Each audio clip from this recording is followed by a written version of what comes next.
Hospital में से prescription लिख के दिया जाता है जी। जिसके ऊपर ना डॉक्टर की साइन होती है ना हॉस्पिटल का नाम होता है, और बाजू में ही जो नारायण मेडिकल है वहाँ से ये सब दवाई उपलब्ध की जाती है। हमारा जो है हेल्थ डिपार्टमेंट इतना बदतर हालत में है कि मल्टीविटामिन भी बाहर से लिख के दी जा रही है, सिरिंज बाहर से लिख के दिया जा रहा है। जो दवाइयाँ हॉस्पिटल में नहीं है वो दवाइयाँ नज़दीक के मेडिकल में कैसे अवेलेबल होती है। तो यहाँ पर बेसिक फैसिलिटीज भी नहीं है, और जब इसके बिहाफ पे हम बात करने जाते हैं तो यहाँ पर जो कविता मैडम थी उनका कहना है कि चीजें कम पड़ रही है, ऊपर तक बात पहुँचाई है पर कुछ हो नहीं रहा। पर जब इस पर भक्ति मैडम से बात करते हैं तो वो कहते हैं सब कुछ है। हॉस्पिटल में लोग आते हैं कि हमको फ्री में सेवा मिले, लेकिन यहाँ पर फ्री में सेवा देने के बजाय यहाँ पे जनता को परेशान किया दिन दहाड़े लूटा जा रहा है लीगल तरीके से।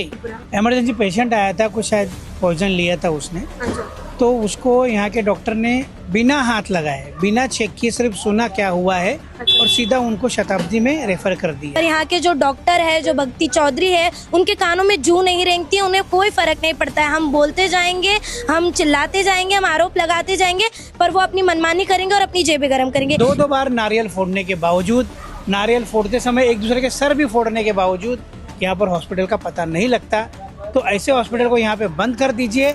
नमस्कार, मैं भावना राठौड़ और आप देख रहे हैं खबरों का खुलासा। इस वक्त मैं नाला सुपारा के नागिनदास पाड़ा के वसई विरार शहर महानगर पालिका के हॉस्पिटल के ठीक बाहर खड़ी हूँ। आपको बताते चलते हैं कि लगातार इस पर हमने कई बार वीडियोस बनाए हैं क्योंकि ये कई बार सवालों के घेरे में आए। आज फिर इस वक्त यहाँ पर कुछ घटा है जिसके बारे में हम बातचीत करेंगे। आपको पहले बताते चले कि रात के 1:30 बज रहे हैं और इस वक्त हमारे साथ यहाँ पर कुछ लोग उपस्थित हैं। क्या कुछ विषय है कि रात के 1:30 बजे यहाँ पर आप उपस्थित है और यहाँ पर क्या कुछ बवाल हुआ था, जरा उसके बारे में बताइए। सबसे पहले अपना नाम बताइए। नमस्कार, मेरा नाम रामदास वाघमारे है, कांग्रेस वसई विरार जिला कार्याध्यक्ष पद पर कार्यरत हूँ।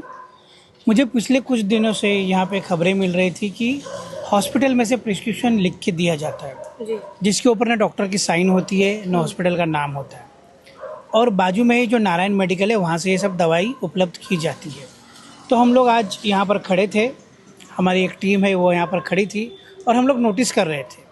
तो सच में यहाँ पर हम लोग ने देखा गया कि लगातार 5-6 पेशेंट को यहाँ पर मल्टीविटामिन्स लिख के दिया गया, फिर बाद में आईवी लिख के दिया गया, फिर सिरिंज लिख के दिया गया, फिर नीडल भी लिख के दिया गया। मतलब ये जो छोटी छोटी चीज़ें हैं जिसके लिए ये हॉस्पिटल बनाया गया है, जानकारी के लिए मैं बताना चाहूँगा कि ये नाला सोपारा ईस्ट में नागिनदास मोरेगांव हैवी डेंसिटी वाला एरिया है। यहाँ पर कम जगह में बहुत सारे लोग रहते हैं और ये हॉस्पिटल कम से कम 2 से 2.5 लाख लोगों को कवर करता है, इसी जगह पे है। तो ये जो उद्देश्य है हमारा वसई विरार महानगर पालिका का कि लोगों को मुफ्त सुविधा दी जाए, एक्चुअली मुफ्त सुविधा भी लोगों के टैक्स में से ही दी जाती है। इतना सब होने के बावजूद हमारा जो है हेल्थ डिपार्टमेंट इतना बदतर हालत में है कि मल्टीविटामिन भी बाहर से लिख के दी जा रही है, सिरिंज बाहर से लिख के दिया जा रहा है, आईवी बाहर से लिख के दिया जा रहा है, और जो भी दवाइयाँ बाहर से लिख के दी जा रही है उसके ऊपर ना डॉक्टर की सिग्नेचर है। मैं आपको बताना चाहूँगा, आपने कहा बदतर हालत में है, पर अगर साफ तौर पर कहे तो ये भी कह सकते हैं या तो वो अपनी जेबें गर्म करने में लगे। हो सकता है यहाँ पर जो दवाइयाँ हॉस्पिटल में नहीं है वो दवाइयाँ नज़दीक के मेडिकल में कैसे अवेलेबल होती है, या फिर ये जानबूझकर स्टॉक, क्योंकि साफ तौर पर हम ये इसलिए कह रहे हैं कि इन्होंने कहा कि ये बदतर हालत में, पर हम तो कहेंगे नहीं ये इनकी जेबें गर्म करने में लगे हुए, क्योंकि लगातार हमने जितने भी रिपोर्ट्स यहाँ पर बनाए, इसके पहले भी और वसई में भी जब हम गए थे तो यहाँ पर बेसिक फैसिलिटीज भी नहीं है, और जब इसके बिहाफ पे हम बात करने जाते हैं तो यहाँ पर जो कविता मैडम थी उनका कहना है कि चीज़ें कम पड़ रही है, ऊपर तक बात पहुँचाई है पर कुछ हो नहीं रहा। पर जब इस पर भक्ति मैडम से बात करते हैं तो वो कहते हैं सब कुछ है। मतलब ये जो गोलमाल है, हमने पहले भी कहा था कि किस तरीके से घोटाला किया जा रहा है भारी मात्रा में, ये जनता साफ तौर पर समझ सकती है और जनता को फैसिलिटीज नहीं मिलती है। जी, आप कुछ एविडेंस बता रहे थे। आपको मैं बता रहा था कि ठीक 12 बजे मैंने भक्ति चौधरी मैडम को फ़ोन किया और उनको पूछा कि मल्टीविटामिन अवेलेबल है कि नहीं हॉस्पिटल में। तो उन्होंने कहा कि मेरे जानकारी के हिसाब से हॉस्पिटल में मल्टीविटामिन की दवाइयाँ अवेलेबल है। उसके बाद में यहाँ के जो डीन है डॉक्टर कविता जगता, उनको फ़ोन किया। उन्होंने कहा कि मैं सुबह तक यहाँ पर थी और सुबह तक मल्टीविटामिन की दवाई यहाँ पर अवेलेबल थी। उसके बाद जब हम लोग अंदर गए तो यहाँ पे मेडिकल स्टोरेज जो है उसका जो देख रेख करने वाला है उसको पूछा गया तो उसने गवाही दिया कि पिछले 2 दिन से यहाँ पर मल्टीविटामिन की दवाइयाँ नहीं है। मतलब सीनियर का अलग स्टेटमेंट, जूनियर का अलग स्टेटमेंट और जो ग्राउंड लेवल पे काम करता है उसका अलग स्टेटमेंट। मतलब इन तीनों में से कोई एक झूठ बोल रहा है या फिर ये तीनों झूठ बोल रहे हैं। ऐसी ये हालत है ये हॉस्पिटल की। और यहाँ पर से अगर दवाइयाँ बाहर से लिख के दी जाती है, उसका इफ़ेक्ट सही तरीके से होता है या नहीं होता है, उसका जिम्मेवार कौन होगा? हॉस्पिटल में लोग आते हैं कि हमको फ्री में सेवा मिले, लेकिन यहाँ पर फ्री में सेवा देने के बजाय यहाँ पे जनता को परेशान किया दिन दहाड़े लूटा जा रहा है लीगल तरीके से। एजुकेटेड लोग हैं, डॉक्टर्स एजुकेशन लिए हुए लोग हैं, उनको पता होता है भ्रष्टाचार कैसे किया जाता है, और वो लोग को छुपे रास्ते भी पता होते हैं। तो उस तरीके को वो लोग अपना के, जो सर्वसामान्य नॉर्मल जनता के नज़र में नहीं आता, इस तरीके से वो भ्रष्टाचार किया जा रहा है, ऐसे हमें यहाँ पे नजर आ रहा है। साफ तौर पर बताएं तो कई पेशेंट्स के साथ में इस तरीके से बर्ताव किया जाता है, जैसे कुछ पेशेंट्स ऐसा समझ लेते हैं कि डॉक्टर ने चेकअप किया, उन्होंने उनके पैसे नहीं लिए, और जब पेशेंट सवाल करता है कि हॉस्पिटल में मेडिसिन नहीं है क्या, तो उन्हें कहा जाता है नहीं, ये दवाई तो आपको बाहर से ही मिलेगी, ये हॉस्पिटल में नहीं होती। जबकि विटामिन की गोलियां, बेसिक इंजेक्शन, ये सब ब्लड टेस्ट, चेकअप, ये सब तो हॉस्पिटल से ही प्रोवाइड होना चाहिए, पर ये नहीं किया जाता है क्योंकि लोगों को ज्यादा जानकारी नहीं है। तो किस तरीके से लोगों को बेवकूफ बनाया जा रहा है स्मार्ट तरीके से, ये आप साफ तौर पर समझ सकते हैं। इस पूरे विषय पर आपने कविता जी से बात की, भक्ति चौधरी से बात की, पर इनके रटे रटाए डायलॉग ही जो मैं जानती हूँ ये सुनने में आते हैं। इसके बाद में ये भी बात सामने आया कि यहाँ पर एक इमरजेंसी पेशेंट आया था, क्या विषय है ये पूरा? इमरजेंसी पेशेंट आया था, कुछ शायद पॉइजन लिया था उसने, तो उसको यहाँ के डॉक्टर ने बिना हाथ लगाए, बिना चेक किए, सिर्फ सुना क्या हुआ है और सीधा उनको शताब्दी में रेफर कर दिया। इन्होंने ना अपने सीनियर से कंसल्ट किया, न इन्होंने यहाँ पर चेक किया कि आईसीयू अवेलेबल है कि नहीं है। बिना ऐसी कुछ बातें चेक किए, बिना सीधा पेशेंट को यहाँ से बाहर रेफ़र कर देता है। मतलब ये हॉस्पिटल सिर्फ ये दिखावे के लिए है। पेशेंट यहाँ पर आते हैं, रेफ़र हो जाते हैं, और डॉक्टर यहाँ के सिर्फ सोने के लिए आते हैं क्या? तो बंद कर दो ऐसे हॉस्पिटल के, जाने दो डॉक्टर को।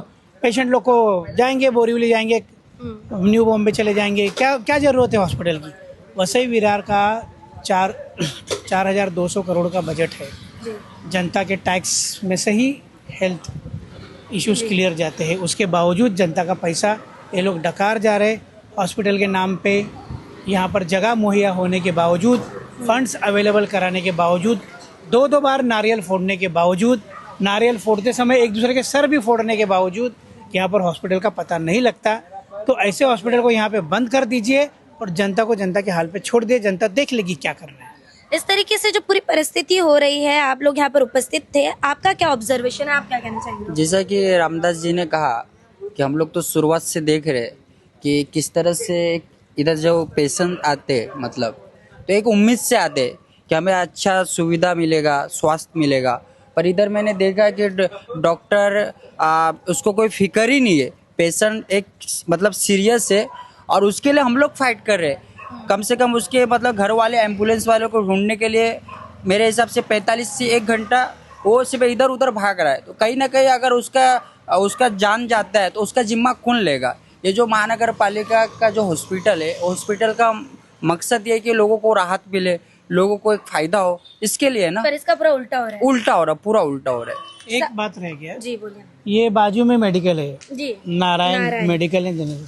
ये मेडिकल वाला विदाउट प्रिस्क्रिप्शन, विदाउट डॉक्टर की सिग्नेचर मेडिसिन देता है। इस मेडिकल को जल्द से जल्द सील कर देना चाहिए। ये मेडिकल तो मेडिकल, उसके बाजू में एक ब्लड टेस्ट क्लिनिक भी है, जिसके बारे में हमने इसके पहले भी आपको रिपोर्ट बताई थी कि ब्लड टेस्ट के लिए बाहर रेफर किया जाता है, अंदर ब्लड टेस्ट करवाए नहीं जाते हैं।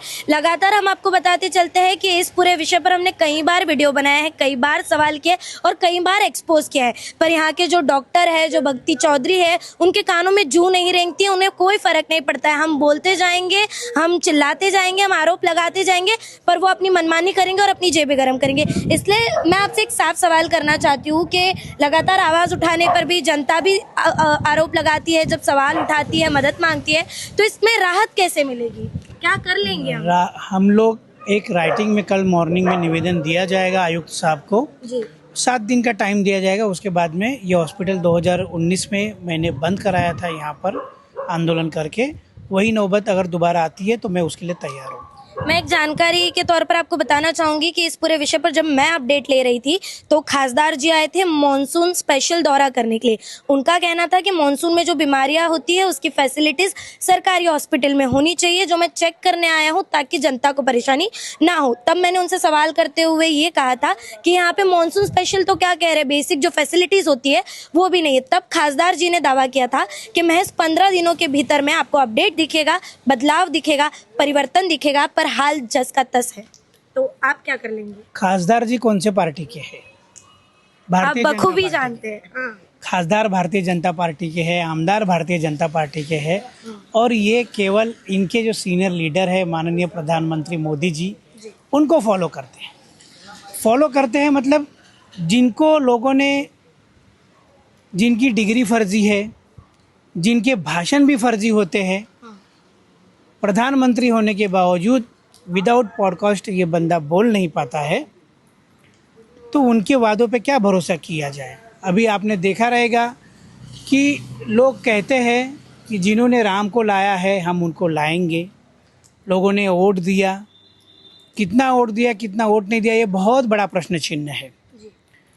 तरह तरह के जानकार लोग साबित कर चुके हैं कि ईवीएम से किस तरह से वोट चुराए जाते हैं। तो ये लोग पहले लोगों के ईवीएम से वोट चुराते हैं, फिर बाद में इनके इमरजेंसी में घर में जो रखे हुए माँ बहनों ने जो छुपा के पैसे रखे रहते हैं इमरजेंसी में काम आने के लिए, तो नोटबंदी जैसा कोई भी तुक्का मार के वो नोट भी छीन लेते। तो ये हो गया, वोट चोरी हो जाता है, नोट चोरी हो जाता है। फिर अगर कुछ बचता नहीं है तो इनके कुछ लोग हैं मंदिर में चोरी कर लेते हैं। ये तो पूरा विषय मंदिर में ही है। चोरी करने के बाद न इनके कानों में जू रेंगती है, मीडिया न बवाल करती है, न सवाल पूछती है। यहाँ पे सवाल पूछा जाता है अपोजिशन से, अरे भाई जो सत्ता में उनकी जवाबदेही होती है।